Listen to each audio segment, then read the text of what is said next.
Great news, we got a question from a viewer, and they wanted to know what they should know about and think about when buying a second home. Good question, Linda. So let me start with a couple of really good ideas.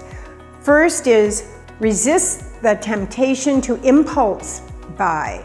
When you go into especially a separate area that's not your normal community, it's really fun. Like you go to Aspen and you go, oh, I want to live here, and you just buy the first thing. You really need to do your research. You need to know all sorts of things about the community, traffic patterns. Well, in Aspen, you need snow patterns, weather patterns, air landing patterns. There's all sorts of things that you should know about the community. And obvious ones are the comps in the area. So don't impulse buy with knowledge, okay? Evaluate your needs and long-term goals.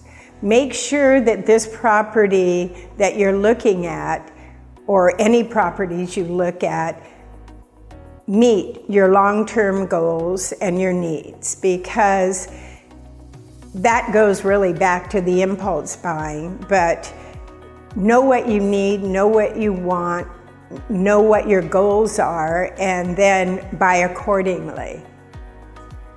We have a lot of people buying second homes right now, especially in the Orange County area. So evaluate. Hire a local, knowledgeable, ethical realtor, and interview several before you really make that decision. I get a lot of calls from people who say, I want to buy in the desert. Do you know anybody out there? And I always do my research too, even though I might know several people out there.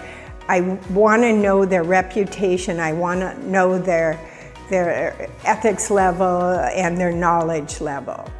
So make sure you hire a professional that meets your needs. Decide the exact type of home you're looking for. Are you looking for a single level? Are you looking for a home in a golf course community? Decide exactly what you're looking for. Also, shop your loan. I always tell people, you shop for your home, you better shop for your loan. And that's another thing that you could probably call us or whoever you're dealing with to get a good lender that is in the position and in the area and well-known and honest and ethical in the area you're looking at. So look for a good lender as well. Also, calculate all your expenses. I'm doing the same thing right now. You've got to know all the expenses that go with it.